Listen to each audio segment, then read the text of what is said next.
Ok, hello tout le monde.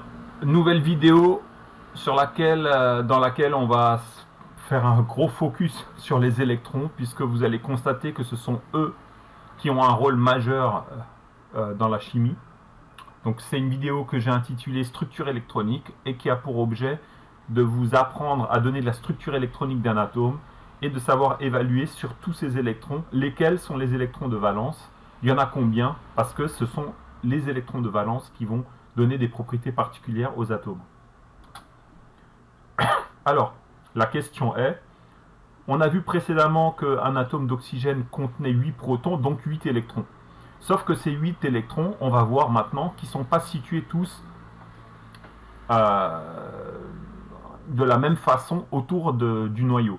C'est-à-dire que vous allez comprendre que les électrons se situent sur des couches plus ou moins proches du noyau. Alors, il y en a beaucoup des couches, mais en seconde, au programme, vous n'avez que les 3 premières, dont le nom d'ailleurs, c'est le numéro des couches. Donc la couche la plus proche du noyau, ben, on va l'appeler la couche numéro 1. La couche juste au-delà de la 1, ben, c'est la numéro 2. Et celle d'après, c'est la couche numéro 3. Ok? Sachant que dans ces couches, on a des sous-couches. Alors sur la couche 1, il n'y a qu'une sous-couche qu'on appelle la sous-couche 1S. Voilà.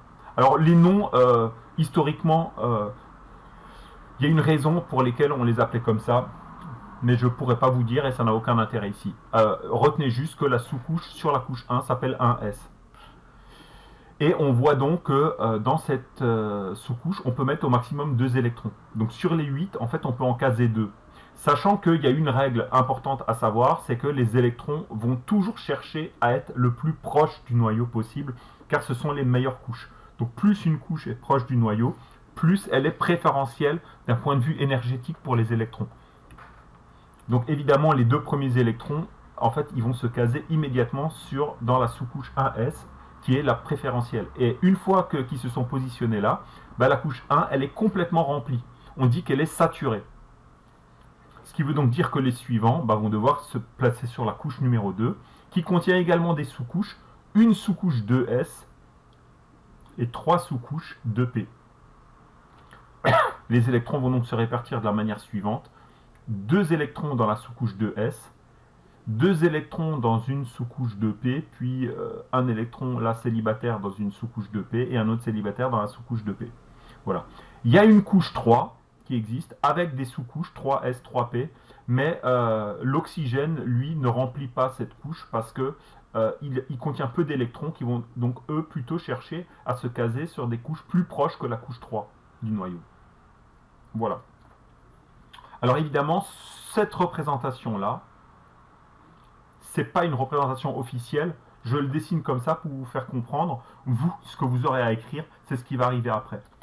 Alors l'ordre de remplissage des sous-couches, ça suit une règle qu'on appelle la règle de Kleshkovsky. Alors vous devez juste savoir que vous remplissez d'abord la couche 1, puis la 2, puis la 3, et on commence par les 1S sont préférentiels par rapport... Les S est préférentiel par rapport à P. Donc en fait la règle c'est 1S, 2S, 2P, 3S, 3P.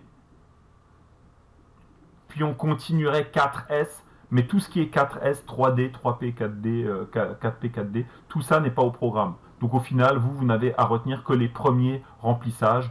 Donc on remplit d'abord 1, puis 2, puis 3, et on remplit S avant P. Voilà ce qu'il y a à retenir. Alors on voit le nombre maximum d'électrons qu'on peut caser sur chacune des couches. Vous voyez que la couche 1 est complètement remplie à partir de 2, et que les couches suivantes, en fait, vous avez 8 places disponibles sur la couche 2 et sur la couche 3. Ok. Alors, comment ils se répartissent, comment vous allez devoir écrire ça, ça répondra à la consigne quelle est la structure électronique de l'oxygène. Ben, la structure électronique de l'oxygène, ben, vous écrivez l'élément chimique oxygène. Si ça avait été le carbone, on aurait écrit C. Si ça avait été l'hydrogène, on aurait écrit H. Mais ici, comme c'est l'oxygène, j'écris O. Et puis, on écrit sous-couche après sous-couche. Et puis, en haut, en exposant, vous marquez le nombre d'électrons qui la remplissent. Donc comme il y a 2 électrons dans la sous-couche 1s, bah, j'écris 1s2. Puis on a 2 électrons dans la sous-couche 2s, bah, on écrit 2s2. Et ensuite, si on somme tout ce qu'il y a dans les sous-couches 2p, bah, il y en a 1, 2, 3, 4. C'est pour ça que j'ai écrit 2p4. Voilà. Alors on constate que la couche 2 n'est pas complètement remplie, puisqu'il y a 2 plus 4, il y a 6 électrons sur la couche 2, alors qu'on peut en mettre 8 au maximum. Ce qui nous fera dire que l'atome d'oxygène n'est pas stable. Donc il cherchera à se transformer.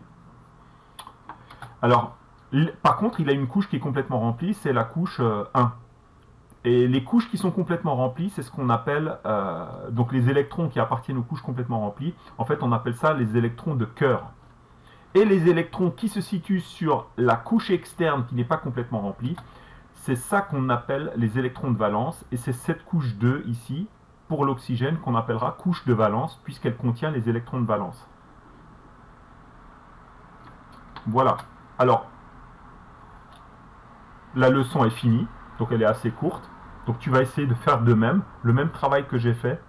Tu vas essayer de le faire pour 3 atomes différents, le bore, le fluor, le silicium. Bah pour chacun, tu vas donner la structure électronique et le nombre d'électrons de valence.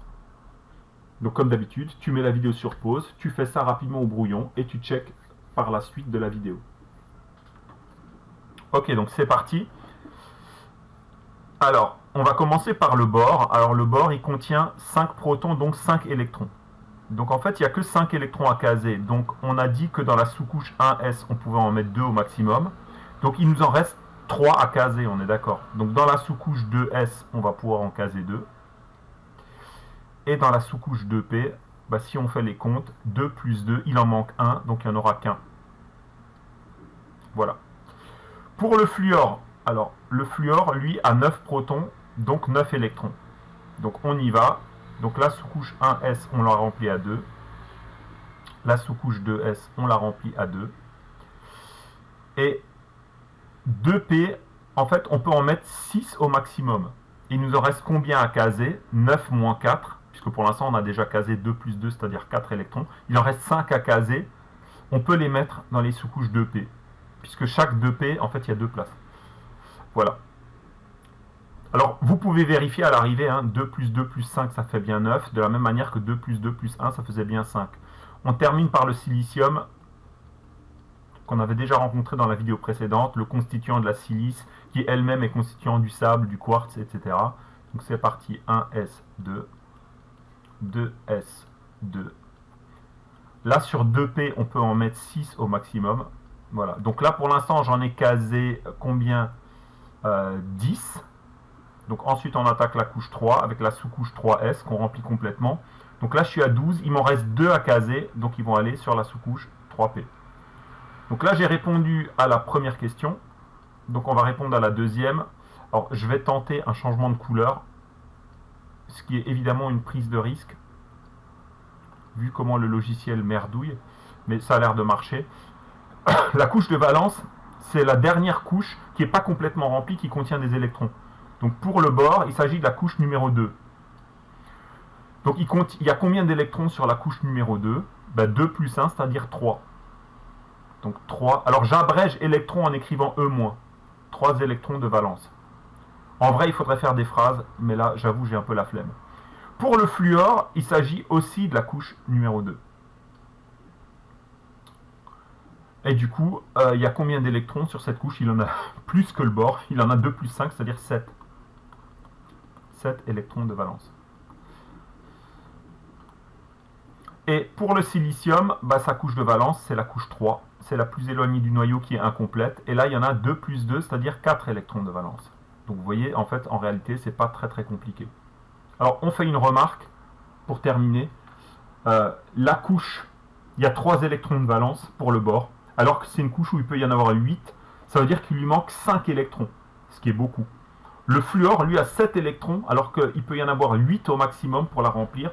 Donc lui, il lui manque qu'un électron pour remplir sa couche 2. Et le silicium, lui, il est un peu dans la mouise, parce qu'il a 4 électrons de valence. Il lui en manque 4, ce qui fait beaucoup. Donc c'est des choses qu'on verra dans une vidéo suivante. Donc je pense que vous avez tout compris dans cette vidéo, qui est assez simple. Donc je vous dis à bientôt dans une autre vidéo. Ciao!